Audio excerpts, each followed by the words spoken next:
So, in this first letter, just 2 points I want to discuss. The first is on truth and our relationship to it. C.S. Lewis points out the fact that we, in contemporary society, distrust the truth. We distrust what is truly real, and that we favor not reason and argument when it comes to us determining what we do, what we're about, but instead we favor jargon.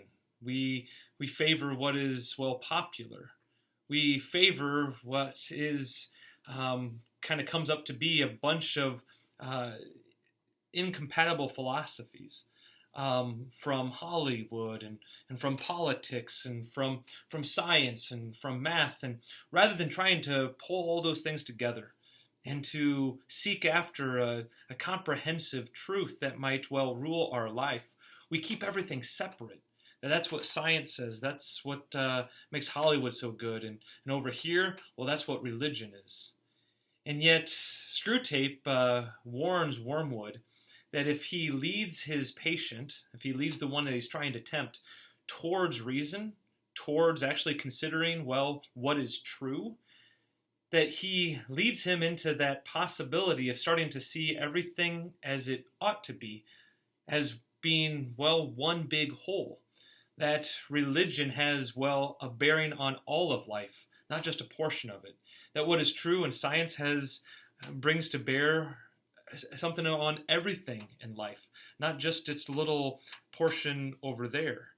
That once you start to attend to things, issues, truths that are universal, that are truly all-encompassing, it is then that we as human beings start to attend to the things of God. And that, in Screwtape's mind, is, too dangerous to do. And so he instructs Wormwood, don't do it.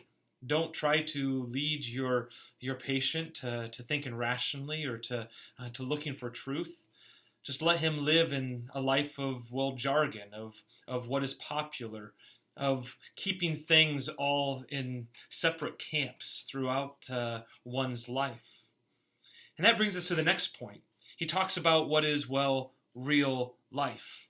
He talks about wanting Wormwood to keep the patient only attentive to the immediate stream of conscience, that immediate stream of what is sensible and immediate to the person in their life, to the stuff that is ordinary. So rather than having someone actually consider the deep questions in life, the meaning behind things, don't think about the meaning, just think about the things.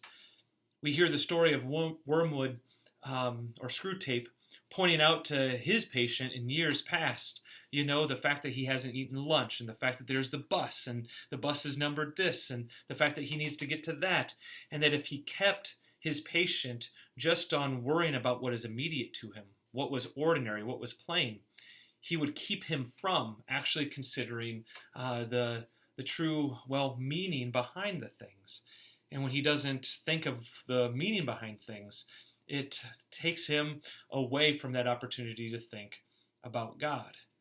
And yet, indeed, we know that the meaning of things is really, what is real. That the meaning behind our lives and God's call in our lives is what keeps us in touch with what is really important.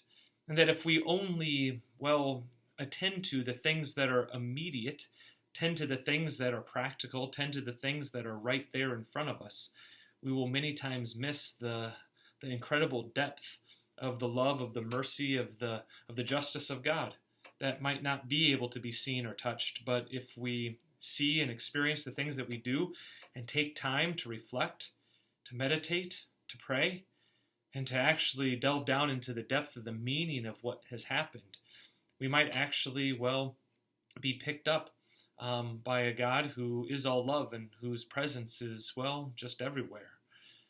But, of course, that's not what Screwtape wants us to know. That's not what Wormwood is being educated to do. They want to keep us, blind to that meaning, blind to what is truly real. I think that's what that first letter points out. And just a few little end notes here. You might notice that he does call God the enemy, so just get ready for that. I love that line, that the abominable advantage of the enemies, having been actually, well, human, that Jesus actually knows, well, the story of humanity from the inside. Of course, he speaks of that advantage as the incarnation. And then lastly, that Screwtape points out that the demons can never really quite hear or overhear what God or what an angel is speaking into the conscience and into the mind of any single person.